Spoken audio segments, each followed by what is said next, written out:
Okay,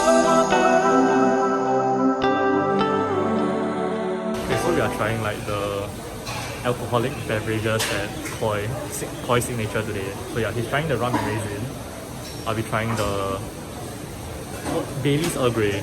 So hopefully it'll be good. Cause you paid like what? You paid $9, right? I do extra shot lah, so I paid Extra shot. So you paid like 11 plus. Yeah, whereas I paid like 8-10 for like the original. So hopefully it'll be good.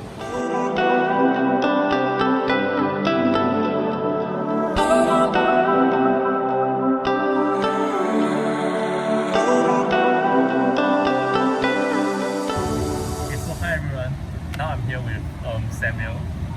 So now currently we are at Buona Vista for his farewell lunch before he fly off to UK. So Samuel, do you want to give a brief introduction about yourself? Yeah, alright. So I'm currently studying computer engineering at Imperial College London. So I'll be flying off for my final year. So it's a 4-year degree, and we do study in UK. Most of the time, their degrees are either a direct master's, which takes 4 years, or a bachelor's, which takes 3 years. So in short, it's probably faster if you wish to get a degree if you were to study overseas, assuming that cost is not a problem to you. So yeah. Okay, so today we'll be asking him some questions about Imperial first before moving on to general like uni advice for fresh graduates. So okay, my first question to you: how did you make it to Imperial? Like, which part of yourself stand out in the selection process and stuff? Right. So honestly, when it comes to applying for overseas universities, especially in the UK, Singaporeans do have an edge in a way that the A levels that we do are actually much tougher than the GCSEs or the A levels that the people in the UK do. So when it comes to applying for universities, I think the application process is quite straightforward and quite simple. The interview process is also quite simple for my case. And yeah, you just mainly need to have like the minimum results required, probably either 2 A's, 1B or 3 A's for H2s, and that should suffice to get into the UK colleges. So yeah, it's a bit different from medicine. I can probably even say it's easier than getting into medicine and law in Singapore. But apart from your grades, right, do you do anything like in terms of your portfolio to stand out when you apply to? So when you apply to Imperial, they don't really look at your portfolio. So I don't think they really expect much from you, given that you just completed high school or GC in Singapore's case. Most of the requirements of portfolio generally come in when you wish to apply for internships in companies and firms. So you are interested in getting admission into a college, especially in the UK. I don't think you need to be too concerned with regard to extracurricular activities. Oh, okay, that's interesting. I normally expect your portfolio to be like filled with history subjects, like hackathons and stuff. Well, definitely those might be important if you wish to apply for a scholarship. I believe that the governments do take that into consideration. However, I think over time, if you wish to apply for scholarships, they look more into your extracurricular activities.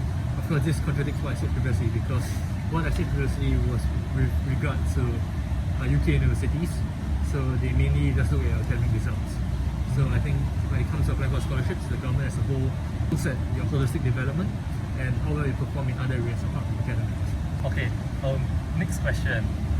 How would you rate your time in Imperial so far? Well, I think my time in Imperial has been amazing all the way until COVID happened.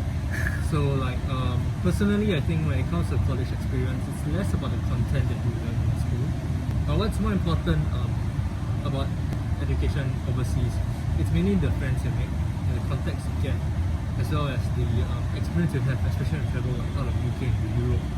You learn about the different cultures, talk to different people. If you are interested in a tech career, I think Imperial College London it's quite a hot ground for tech companies to go into. Yes, I think they produce one of the best engineers in the whole of UK. Oh wow, okay, that's pretty impressive. Okay, so mention something about, not really about the education, but more of like the friends and connections. Yes. Okay. So assuming that someone doesn't have like a scholarship, will you still encourage him to apply Imperial, given that he has to pay 6 figures of uni fees for just for the connection and recognition? Okay, of course, it would not be fair to say that, oh yes, you should study overseas. I think studying locally is equally prestigious as well, and the key difference is just mainly where you end up starting work. So of course, like if you're studying overseas, generally you end up studying work overseas as well, because that's where the firms are at, and that's where the firms that come to your university are from. But in Singapore's case, the firms that come to your university to give your career talks are mainly from Singapore themselves. That's why they source from their local universities. But when it comes to whether you should pursue an education overseas, if you do have the financial means to do so, in a way that your parents are sponsoring, then by all means I think it'll be an amazing experience. But I do recognize that such privilege is not something that many people have, and it's definitely not fair to say that having an overseas education is better than studying locally.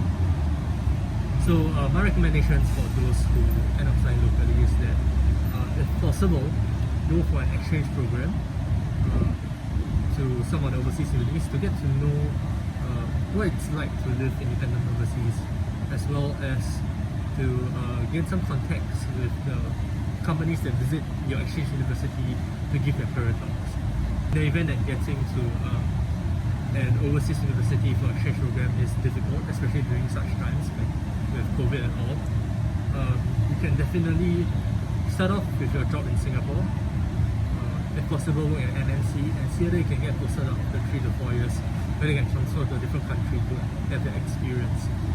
So yeah, I think when it comes to going overseas, it's more about the experience rather than the education. Yeah. Okay, since you have been advocating like overseas experience for like the first few questions, so now talk about some of the downsides. Do you have any regrets applying overseas or like Imperial? Generally, the grass is always greener on the other side. You always want things that you cannot have at a point in time. So, of course, I think what would have been probably the case if I were studying in Singapore is that I would probably be more settled down in a way that I would look towards, settling down early, finding someone, get a feel, the standard, when you go overseas, it starts to change a bit. There's a smaller pool of people, and secondly, there's a wider range of opportunities and options beyond settling down that are exposed to you. So such options include travelling around. So it's a bit difficult to settle down if you have that wanderlust, wanting to travel to different countries and to explore the best that each country has to offer.